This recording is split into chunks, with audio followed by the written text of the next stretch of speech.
अस्सलामुअलैकुम स्टूडेंट्स, मैं हूं हबीबुर रहमान और आप देख रहे हैं इक्वेटर टीवी।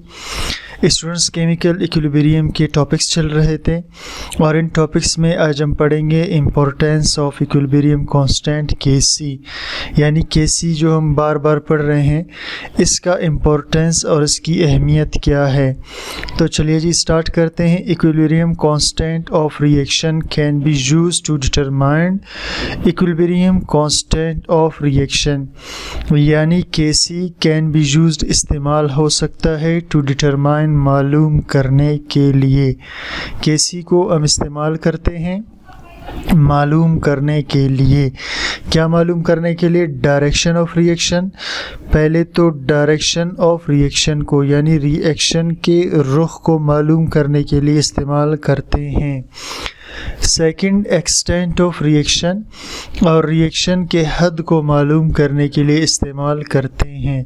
अब डायरेक्शन ऑफ रिएक्शन का मतलब है रिएक्शन आगे जाएगा या रिएक्शन बैकवर्ड यानी रिवर्स जाएगा, और एक्सटेंट ऑफ रिएक्शन का मतलब है रिएक्शन आगे फॉरवर्ड रिएक्शन कंप्लीट हो चुका या रिवर्स रिएक्शन कंप्लीट हो चुका। इन चीज़ों को डिस्कस करेंगे। तो चलिए जी सबसे पहले पढ़ते हैं determination of direction of reaction, यानी मालूम करना रुख रिएक्शन का, रिएक्शन के रुख को मालूम करना। एंड द रिएक्शन क्वोशंट, इसे कहते हैं रिएक्शन क्वोशंट। ये मैं स्टूडेंट्स आपको समझाता हूँ आगे कि रिएक्शन क्वोशंट का क्या मतलब है। चलिए जी, ratio of concentration of products to concentration of reactants, ये मैं आपको स्टूडेंट्स समझाता हूँ। पहले एक रिएक्शन समझाऊँ।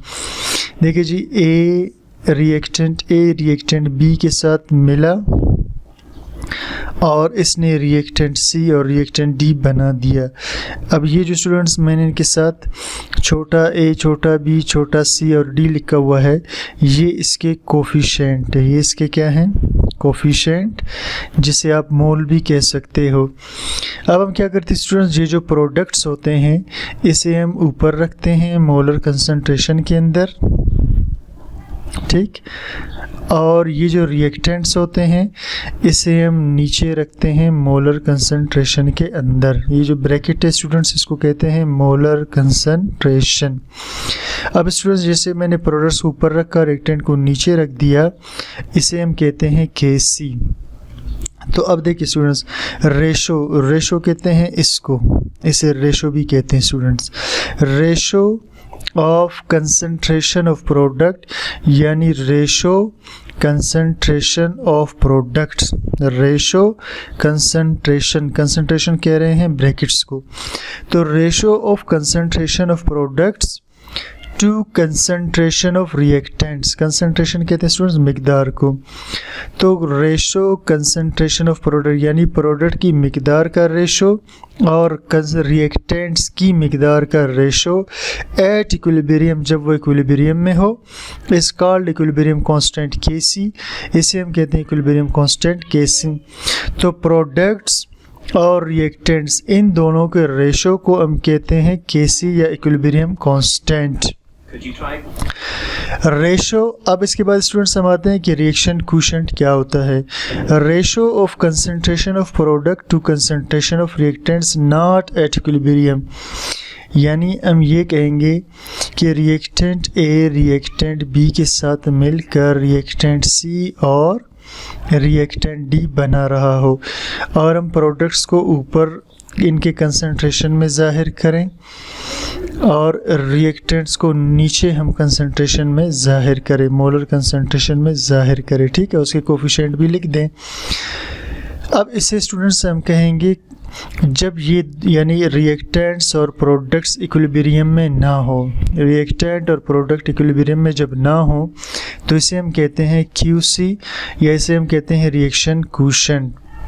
Ratio of concentration of products, यानी प्रोडक्ट्स की मिकदारों का ratio two concentration of reactant reactant की मिकदारों के साथ या रिएक्टेंट और प्रोडक्ट की मिकदारों का रेशो नॉट एट इक्विलिब्रियम, जब वो इक्विलिब्रियम में ना हो, इज़ कॉल्ड रिएक्शन कोशेंट, उसे स्टूडेंट्स हम कहते हैं रिएक्शन कोशेंट। ठीक, तो अब हमने पढ़ा इक्विलिब्रियम कांस्टेंट Kc और रिएक्शन कोशेंट Qc।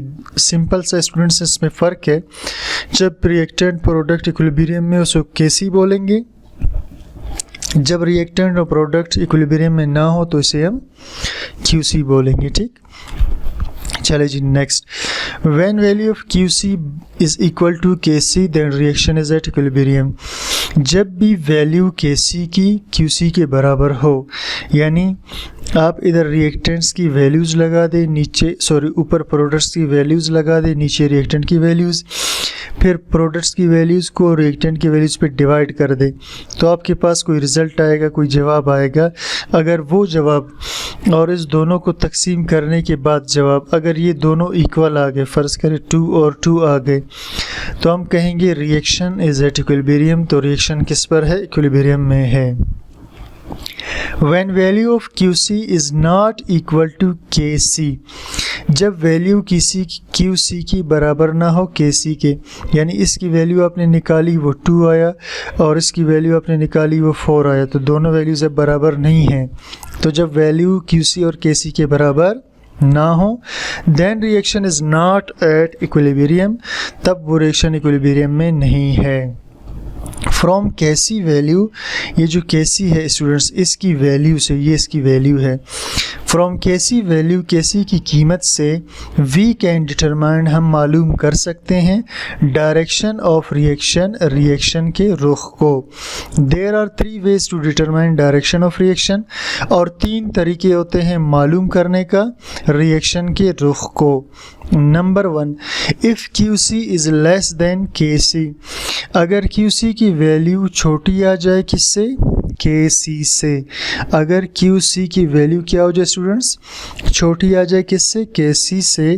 तब क्या होगा स्टूडेंट्स? तब आप इसे नोट करें, reaction will proceed in forward direction. अब इसे देखो, डायरेक्शन हमें बता दिया, ठीक है, कि अगर Qc की वैल्यू छोटी हो और Kc की वैल्यू बड़ी हो, यानी जैसे अभी मैं आपको यहाँ बता रहा था, इधर अब वैल्यू निकाले वो बड़ी हो और Qc की वैल्यू छोटी हो, तो इस सूरत में क्या होगा? Reaction will proceed in forward direction, reaction आगे की जानिब जाएगा। रिएक्शन क्या करेगा? रिएक्शन आगे की जानिब जाएगा, यानी इस सूरत में A और B दोनों मिलकर सिर्फ आगे की तरफ जा रहे होंगे और C और D बना रहे होंगे। Second students, if Qc is large then Kc, यानी Qc की वैल्यू हमारे पास बड़ी आ रही हो और Kc की छोटी, यानी ये वैल्यू फ़र्ज़ करें हमारे पास बड़ी आ रही हो और इसके मुकाबले में ये वैल्यू छोटी आ रही हो, तो इस कंडीशन में क्या होगा? इस कंडीशन में students reaction will proceed, proceed का मतलब होता है बढ़ना, ठीक, तो रिएक्शन विल प्रोसीड, रिएक्शन बढ़ेगा, रिएक्शन जाएगा इन रिवर्स डायरेक्शन। अब देखिए स्टूडेंट्स ने हमें रुख बता दिया कि रिएक्शन अब जाएगा रिवर्स डायरेक्शन में। इसका मतलब ये होगा स्टूडेंट्स कि जो C और D था, प्रोडक्ट्स थे C और D, ये दोनों टूट कर दोबारा A और B यानी रिएक्टेंट्स को बनाना शुरू कर देंगे, तो इस कंडीशन में रिएक्शन बैकवर्ड जाएगा। और इसमें स्टूडेंट्स एक तीसरा केस भी होता है, if Qc is equal to Kc, अगर Qc और Kc की कीमत बराबर हो, तब हम क्या कहेंगे? Reaction is at equilibrium. तो अब तो रिएक्शन किस में है? इक्विलिब्रियम में है, यानी जितने रिएक्टेंट्स मिलकर प्रोडक्ट्स बना रहे होंगे उतने ही प्रोडक्ट्स दोबारा मिलकर क्या बना रहे होंगे? रिएक्टेंट्स। इसमें रिएक्शन किस में है? इक्विलिब्रियम में है। जितने रिएक्टेंट्स मिलकर प्रोडक्ट बना रहे उतने प्रोडक्ट्स मिलकर रिएक्टेंट बना रहे। तो स्टूडेंट्स ये था इस टॉपिक का पहला हिस्सा, यानी determination of direction of reaction and the reaction quotient. ठीक, तो डायरेक्शन ऑफ रिएक्शन हमने मालूम कर लिया स्टूडेंट्स। इसके बाद हम आते हैं एक्सटेंट ऑफ रिएक्शन को डिस्कस करने के लिए। तो चलिए जी, determination of extent of reaction यानी रिएक्शन के हद को मालूम करना कि रिएक्शन किस हद तक आगे जा चुका है या रिएक्शन किस हद तक पीछे जा चुका है। अब स्टूडेंट्स इसे हम डिस्कस करेंगे। Extent of reaction means reaction के हद का मतलब है how much reactants have been converted, कि किस कदर रिएक्टेंट हैव बीन कन्वर्टेड बदल चुके हैं इनटू प्रोडक्ट में, यानी किस कदर रिएक्टेंट्स मिलकर प्रोडक्ट में बदल चुके हैं इक्विलिब्रियम में। There are 3 possibilities in this case. इस केस में 3 इम्कानात हो सकते हैं। Number 1, if Kc is very large, यानी Kc की वैल्यू अगर हमारे पास बहुत बड़ी आ जाए। ठीक, यानी हम कह सकते हैं students, if value of Kc is, ठीक है, ग्रेटर देन, अगर Kc की वैल्यू बड़ी हो जाए 10⁻³ से। 10⁻³ का मतलब होता है स्टूडेंट्स तकरीबन 1000, ठीक है, बल्कि 1000 को कहते हैं। तो फिर क्या होगा स्टूडेंट्स, अगर Kc की वैल्यू यानी 1000 से बड़ी आ रही हो, then reaction is almost complete. तो रिएक्शन का हद का बता रहा है, ठीक है, कि रिएक्शन तकरीबन मुकम्मल हद तक कंप्लीट हो चुका है। मिसाल के तौर पर स्टूडेंट्स हम इसमें एक मिसाल लेते हैं ओजोन की। ओजोन जब टूट जाता है स्टूडेंट्स तो ये बनाता है ऑक्सीजन। इसे बैलेंस करने के लिए हम इधर 2 लगाएंगे ताकि 3 2 6 और 3 2 6 दोनों तरफ बैलेंस हो जाए। ये स्टूडेंट्स ओजोन है और ये ऑक्सीजन का मालिक्यूल है। तो ओजोन टूट कर क्या बना रहा है, ऑक्सीजन का मालिक्यूल, और ऑक्सीजन टूट कर क्या बना रहा है, ओजोन का मालिक्यूल। जब स्टूडेंट्स जब स्टूडेंट्स हम इसका Kc निकालते हैं, या गैसों के लिए आप कहते थे Kp, ठीक है, तो इसकी वैल्यू को निकालते हैं। प्रोडक्ट जो ऑक्सीजन है इसे हम ऊपर रखेंगे, इसके कोफिशिएंट 3 को इसके ऊपर यहाँ लगाएंगे, ठीक। और ये जो रिएक्टेंट है ओजोन, इसे स्टूडेंट्स हमने नीचे रखना है और इसका कोफिशिएंट 2 इसके ऊपर लगा देना है। तो स्टूडेंट्स इसकी जो कैलकुलेटेड वैल्यूज़ जब हम निकालते हैं तो वो हमारे पास Kc की जो वैल्यू आती है तो वो आती है 10⁻55। अब 10⁻55 का स्टूडेंट्स मतलब होता है कि एक के साथ आप 55 ज़ीरो लगा दें तो ये बहुत बड़ी वैल्यू बन जाती है। तो स्टूडेंट हम यही कह रहे थे कि अगर Kc की वैल्यू बहुत बड़ी आ जाए इसका मतलब है रिएक्शन कंप्लीट हो चुका है, यानी रिएक्शन बहुत ज़्यादा आगे जा चुका है और प्रोडक्ट बना चुका है। अब आते हैं स्टूडेंट सेकंड केस की तरफ। If Kc is very small, अगर Kc की वैल्यू बहुत छोटी आ जाए, ठीक, तो इसका क्या मतलब होगा, ठीक है, अगर Kc की वैल्यू छोटी आ जाए तो if value of Kc smaller, ठीक, तो if value of Kc is smaller, अगर Kc की वैल्यू छोटी आ जाए 10⁻³ से, किससे स्टूडेंट्स, 10⁻³ से, इसको कहते हैं, ठीक है, 1/1000। तो अगर Kc की वैल्यू 10⁻³ से छोटी आ जाए तो इसका क्या मतलब होगा students, then reverse reaction is almost complete, ठीक है, reverse reaction is almost complete.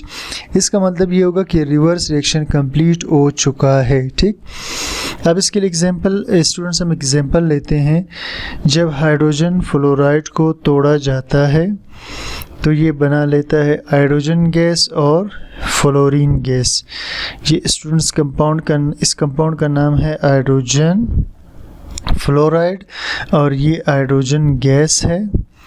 और ये फ्लोरीन गैस है, ठीक। तो जब हम हाइड्रोजन फ्लोराइड को तोड़ते हैं तो हाइड्रोजन फ्लोरीन में कन्वर्ट हो जाता है, फिर हाइड्रोजन फ्लोरीन आपस में मिलकर दोबारा हाइड्रोजन फ्लोराइड बना रहे होते हैं। अब स्टूडेंट्स इसका केसी जब निकालते हैं तो आप जानते हैं कि केसी में हम प्रोडक्ट्स को ऊपर रखते हैं और रिएक्टेंट को हम नीचे रखते हैं, ठीक। और रिएक्टेंट के साथ चूँकि 2 मौजूद है तो इसे इसका कोफिशिएंट लिखेंगे। ये हमने इसका केसी निकाल दिया। और जब स्टूडेंट्स हम इसकी वैल्यूज़ निकाल कर जब इस रिएक्शन की एक्सपेरिमेंटल वैल्यूज़ निकाल कर जब पुट करते हैं तो हमारे पास रिज़ल्ट आता है 10⁻⁻13। कितना आता है? 10⁻⁻13। और ये रिएक्शन होता है स्टूडेंट्स 2000 सेंटीग्रेड पर। तो इसकी वैल्यू हमारे पास आ गई 10⁻⁻13। अब स्टूडेंट्स 10⁻⁻13 का मतलब ये होता है कि आप जो है डिवाइड करके 1 के साथ 13 ज़ीरो को लगाएंगे, ठीक है। यानी 1/1 के साथ 13 ज़ीरो लगाएंगे तो वो 10⁻⁻13 होगा। अब स्टूडेंट्स इससे पता चला कि ये वैल्यू क्या है। 10⁻⁻13 वैल्यू इज़ वेरी स्मॉल। ये वैल्यू क्या है? बहुत ज़्यादा छोटा है। और ये वैल्यू हमें ये बताएगा कि रिवर्स रिएक्शन कंप्लीट हो चुका है। ये हमें क्या बताएगा? रिवर्स रिएक्शन इज़ कंप्लीट, यानी रिवर्स रिएक्शन कंप्लीट हो चुका है। ये दोनों मुकम्मल मिलकर हाइड्रोजन फ्लोराइड बना चुके हैं, ठीक है स्टूडेंट्स। अब स्टूडेंट्स हम जाते हैं तीसरे कंडीशन पर, ठीक। तीसरा कंडीशन क्या है? If K C is neither very large nor very small. K C ना तो बहुत बड़ी हो ना बहुत छोटी। तो if value of K C is in between, अगर केसी की वैल्यू दरमियान में हो, किसके? 10⁻³ और 10⁻⁻3, इसके बीच में केसी की वैल्यू आ जाए तो फिर क्या होगा students? Then reaction is at equilibrium. तो रिएक्शन किस में होगा? इक्विलिब्रियम में होगा। मिसाल के तौर पर स्टूडेंट्स हम डाई नाइट्रोजन टेट्रा ऑक्साइड को, ठीक, इसे जब हम तोड़ते हैं तो ये बन जाता है NO2, जिसे हम कहते हैं नाइट्रोजन डाइऑक्साइड, या इसका एक और नाम है और वो है नाइट्रोजन पर ऑक्साइड, ठीक। तो स्टूडेंट्स इसमें डाई नाइट्रोजन टेट्राऑक्साइड टूटकर नाइट्रोजन परऑक्साइड बना रहे और वो टूटकर डाई नाइट्रोजन टेट्राऑक्साइड बना रहे। इसके जब हम केसी निकालेंगे तो हम क्या करेंगे? प्रोडक्ट्स को यानी NO2 को और इसके कोफिशिएंट को ऊपर रखेंगे और ये जो रिएक्टेंट है N2O4 इसे हम नीचे रखेंगे और इसका केसी।